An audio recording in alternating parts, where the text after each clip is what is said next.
Halo semuanya, selamat datang di obrolan santai kita kali ini. Jadi kali ini aku bakal ngobrolin tentang apa sih yang lagi deket sama remaja di zaman sekarang, kayak misalnya arus globalisasi, terus budaya populer, dan juga pengaruhnya sama identitas kita. Selain itu kita juga bakal ngobrolin tentang gimana sih sisi di ekonomi, terus di solusi digital, sama tren instan yang pastinya bakal berpengaruh dengan pentingnya nilai Pancasila yang terapkan di tengah semua ini. Benar banget, budaya populer saat ini nggak cuma bisa bikin kita bahagia, nggak cuma bisa jadi hiburan buat kita. Dari TikTok, K-pop, terus live streaming belanja, juga fashion ala Korea itu bisa mengubah cara berpikir kita, bahkan cara belanja kita. Bahkan terburuknya bisa mengubah cara pandang ke diri kita sendiri, gara-gara hal-hal yang kayak Naya sebutin. Nah, sebelum kita masuk ke pembahasan, kita bakal kenalin nih teman-teman yang bakal ngobrol-ngobrol sama kita kali ini. Yang pertama ini ada Salma sebagai peneliti budaya populer, ada Saskia sebagai analis media digital, terus ini juga ada Amal sebagai generasi muda aktif medsos. Tapi kalian kasih ada Benny sebagai pendidik karakter dan juga nilai kebanggaan. Oke, langsung aja nih ya. Jadi aku sempat baca jurnal tentang pengaruh sosial media engagement TikTok terhadap impulse buying produk pakaian pada dewasa di awal tahun 2023. Ini kan nunjukin kalau misalnya semakin besar keterlambatan TikTok kayak like, comment, terus juga ada share, itu kan maka semakin besar kecenderungan orang untuk tertarik nih untuk beli barang-barangnya walaupun gak diperluin.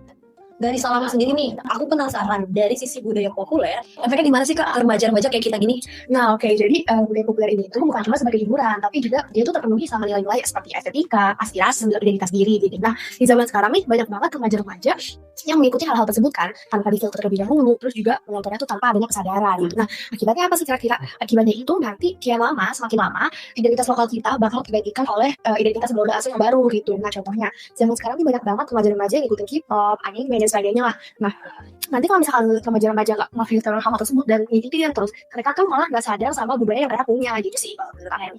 Nah, menariknya jadi budaya populer itu bukan cuma menjadi inspirasi buat kita, tapi juga bisa menjadi penutup buat identitas lokal kita sendiri. Betul. Oke, dari Ama sendiri pernah nggak sih ngalamin masalah kayak gini, kayak tertarik untuk beli barang atau ikut-ikut tren yang lagi viral-viral di medsos gitu Kak sekarang? Kalau aku sendiri, aku tuh orangnya FOMO banget tau. FOMO tuh kayak fear of missing out gitu. Jadi apa yang ada di invite itu aku kadang suka langsung check out. Kayak contohnya tuh ini nih, dulu tuh gantungan kunci yang sebenarnya tuh kayak nggak perlu kan, tapi ini tuh memenuhi hasrat keinginan aku banget, jadi aku langsung beli. Terus kalau nonton dance challenge gitu ya aku sering ikutan sih, kayak Velocity yang gitu-gitu. Sebenarnya kan nggak perlu, cuma gara-gara sosial itu lagi rame kayak gitu, jadi aku tertekan pengen ikut juga gitu. Bener sih ya, sekarang itu bukan cuma soal kebutuhan lagi, tapi soal gimana sih ikut-ikutan tren, ikut-ikutan komunitas. Zaman sekarang tuh banyak banget kan tren-tren yang lagi hype sekarang juga. Nah, aku mau tanya lagi nih ke Saskia lagi. Menurut strategi media digital zaman sekarang, kenapa sih sistem kayak live stream show, terus kayak flash sale itu benar-benar efektif banget di dunia pembelanjaan zaman sekarang? Nah, ini juga nyambung banget sama salah satu jurnal yang pernah aku baca. Kalau masalah itu judulnya The Effect of TikTok Live Streaming Shopping on Impulsive Buying Behavior. Itu penelitian di tahun 2023. Mereka bilang sistem live shopping di TikTok itu bikin konsumen lebih super cepat bereaksi, impulsif, dan emosionalnya itu lebih tinggi. Nah, jadi bayangin aja ada housewife yang teriak-teriak, stok tinggal sedikit. Waktu timer itu mundur, yang mepet, terus diskon juga yang mepet, ya otomatis bikin otak kita panik dan langsung check out. Terus, kalau nggak punya kontrol diri, lama-lama bisa kebentuk pola konsumtif jangka panjang. Bahkan penelitian Mardiono dan teman-temannya di tahun 2003 itu bilangnya hal sama juga. Perilaku ini dipengaruhi oleh faktor eksternal kayak lingkungan digital, terus faktor internal juga kayak emosi atau keinginan sesaat. Jadi memang langka banget TikTok itu penyebabnya, jadi kayak harus hati-hati gitu. Oke, berarti jelas banget ya. Aku balik lagi nih ke Ama sebagai generasi muda yang aktif medsos. Pernah nggak sih dapat tekanan dari sekitar atau dari media sosial gitu tentang tren-tren yang harus banget diikutin atau beli barang viral yang saat ini lagi viral banget dengan tren gitu Kak? Sering banget. Kalau kita kan kadang kalau lagi hangout gitu suka foto-foto gitu ya. Nah, kadang tuh kalau fotonya nggak bagus tuh itu tuh kayak nggak lolos seleksi untuk di-post gitu loh Kak. Nah, kalau kayak gitu tuh jadinya kalau ngeliat orang lain yang nge-post tapi kita nggak nge-post tuh kita tuh jadi kayak pressure gitu. Nah, sekarang aku mau tanya nih buat Baby, dari sudut pandang pendidikan karakter, gimana sih dampak dari hal ini tuh terhadap identitas budaya Indonesia sama pendidikan Pancasila di zaman sekarang?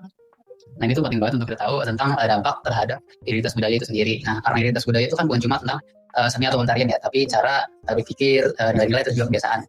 Terus kalau remaja itu cuma tahu tentang budaya global, ini tuh bisa mereka bisa kehilangan rasa cinta tanah air dan juga menjadi kurang menghargai kearifan lokal. Pancasila ini bisa jadi pijakan ya untuk kita bisa lebih toleransi terhadap sama, terus juga menghargai tradisi dan juga berpikir kritis. Nah, jadi dengan begitu remaja bisa jadi menikmati globalisasi tanpa kehilangan identitas global.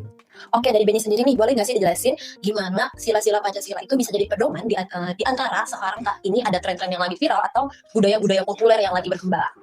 Nah, jadi contohnya gini, sila pertama tuh ngajarin kita soal moral dan etika, di mana kita tuh jangan ngikutin tren aja tanpa tahu risikonya untuk diri sendiri maupun untuk orang lain.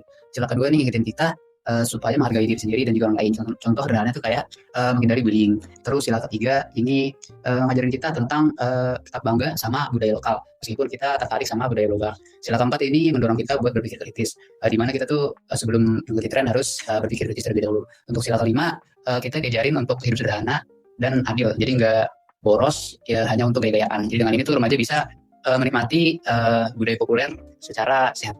Sekarang aku mau minta nih buat Tantri buat ngasih kesimpulan dari topik-topik bahasan yang udah kita bahas hari ini.